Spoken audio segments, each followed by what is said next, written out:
You'll have to cut me some slack on this one. The filming's pretty lousy and very choppy, but it was a fairly stressful time, and taking videos wasn't very high on the priority list. It's late in the shearing season, and I was out to one of Dad's properties to replace a decrepit landing and some stairs to get into the shearing shed. I just pulled up for lunch and my heart sank. I looked out in the distance to see a dirty big plume of smoke and thought, oh shit, here we go again. So I went for a drive to see what was going on. This is what I found, so I figured I better turn around and go and call Dad.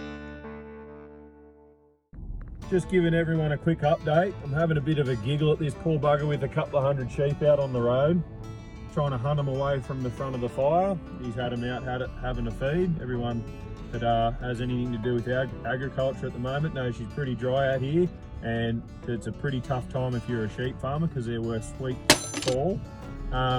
But yeah, our property here, the fire's heading east of us, so we're at the safe end of the fire. So we're not in any great threat at this stage, but there's farms further east of us that are in a bit of drama. So I'm heading out that way now, trying to get through from the safe end of the fire to the business end to try to lend a hand and see if I can't help out. Every farmer and his tractor are out here putting in fire breaks, and they've got dozers digging up dirt, trying to hunt the fire to a bit of ploughed paddock by the sound of things to try to slow it up and see if the RFS and the local helpers can't get on top of it. So I'm on my way out there to try to lend a hand and see what I can do, and if nothing else, just pass some info along to people that are away or are on their way to come and help. We got blokes with just spot spraying rigs and just weed spraying equipment, as well as the RFS. There's RFS planes in the sky, plenty of police about with the roads blocked. So yeah, I'll update everyone when I get the opportunity. Alright. Just getting a police escort through the front of the fire. Just make sure that we know how to drive through the fire, just to get to the business end to see if we can't get a hand. It's where it's all burnt through earlier today. And yeah, I'll see you at the other side.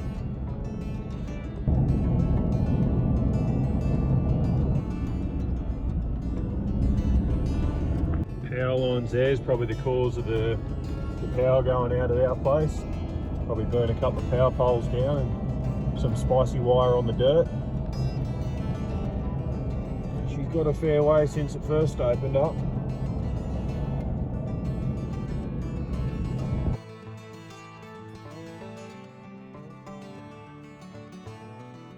Couple of sheep here just having a feed, up the wires, there's a bushfire going on. This dozer's making a fire break. He's got his blade down pretty deep and is essentially just uprooting and pushing aside all the vegetation so that when the fire burns to here, it's got nothing to continue to burn and it'll run out of fuel and just go out. They're also pretty handy at providing access to anyone moving about to help try and put the bludger out. Earlier on, I'd found my cousin and uncle, who are local RFS volunteers, and suggested I would be best off following them up to a group of locals gathered around for a bit of a briefing to see what we could do to help out. Upon arrival, I didn't really know anyone, so I watched the dozer continue tearing up the ground for the fire break, along with a tractor or two doing the same thing. All the while saying g'day to locals and trying to find out what was going on and if anyone needed a hand.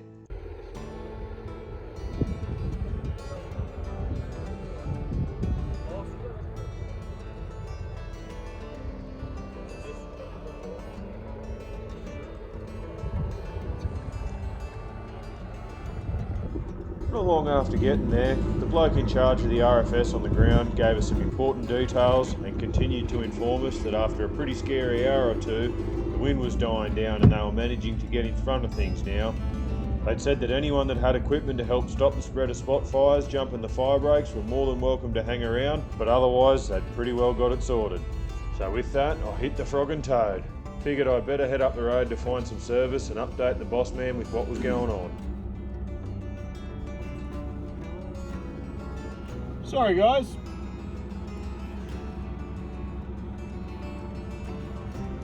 Am I right to get through? I'll be right to get through, won't I? Yeah, beauty. Thank you.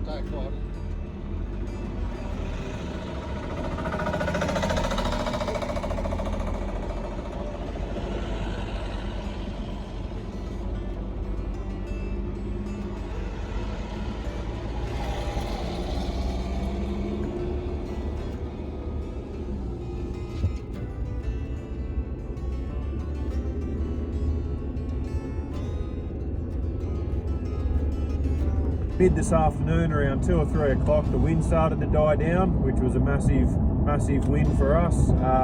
Meant the local RFS and the local farmers and that could get on top of things. We had the RFS out there with a handful of fire trucks, as well as I had planes in the sky bombing the fire where the vehicles couldn't get access to.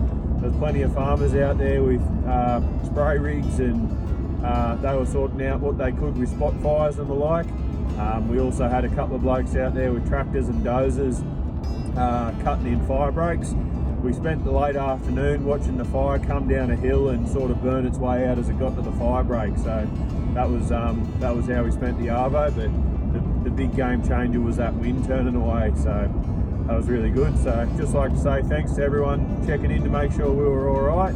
But yeah, it seems like the worst of it's behind us.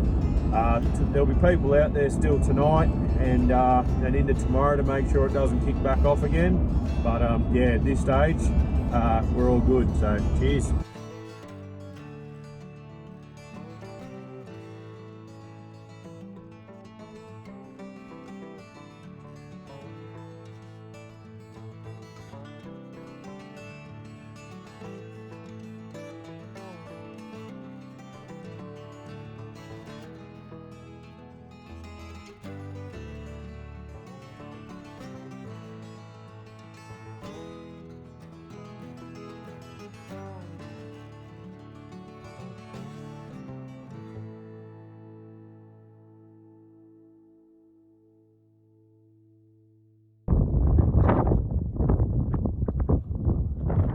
Looks like I'll be packing up early again today. This fire must have got away again.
Just another update for anyone who's interested.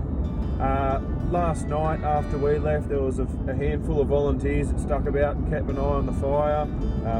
As well as that, there were still blokes driving dozers and cutting in fire breaks to sort of help reduce the chances of the fire getting past them.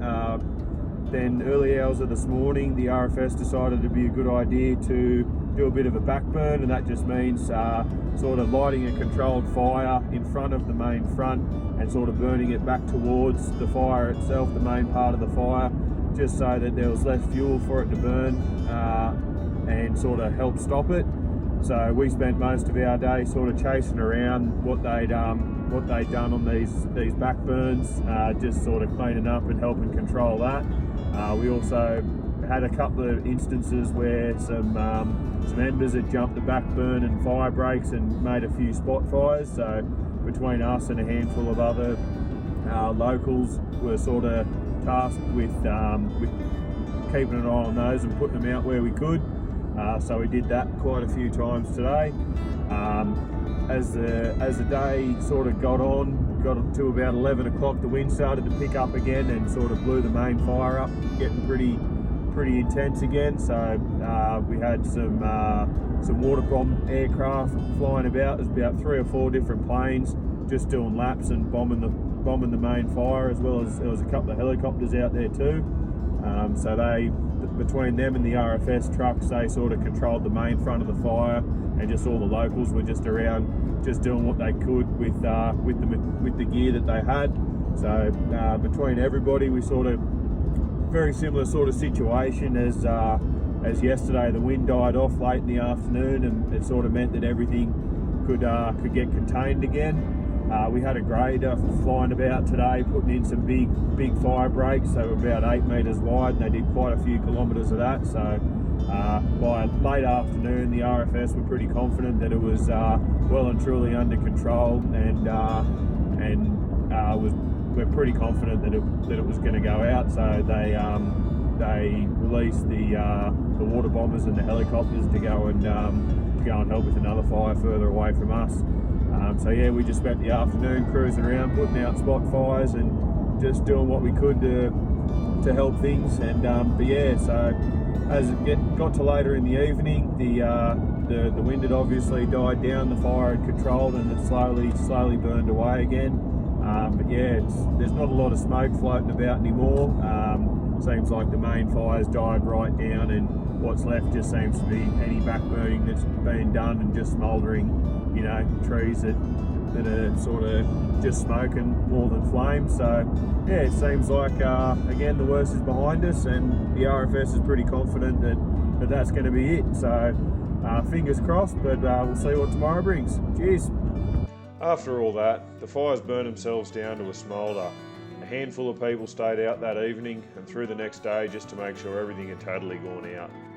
Then late the following night, there were storms predicted which helped finish things off, except for the lightning that started a few more, but then the rain put them out again. Except for one, which at the time of this recording is still burning, but at least it's only in the national park. I haven't seen it yet, but no one seems too fussed about it at the moment, so hopefully that's some good news. In the end, the bushfires burnt an estimated 435 hectares, or just shy of 1,100 acres before we got on top of it. It didn't get close enough to affect us personally, but there's plenty of farmers already out repairing fences that burnt down. Some of whom were out doing it at 5:30 on a Sunday afternoon when I was driving past. Poor buggers.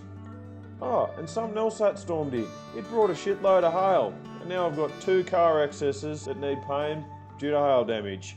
I guess what they say is true. No good deed goes unpunished. Thanks for watching, and I'll see yous next time. Hooroo.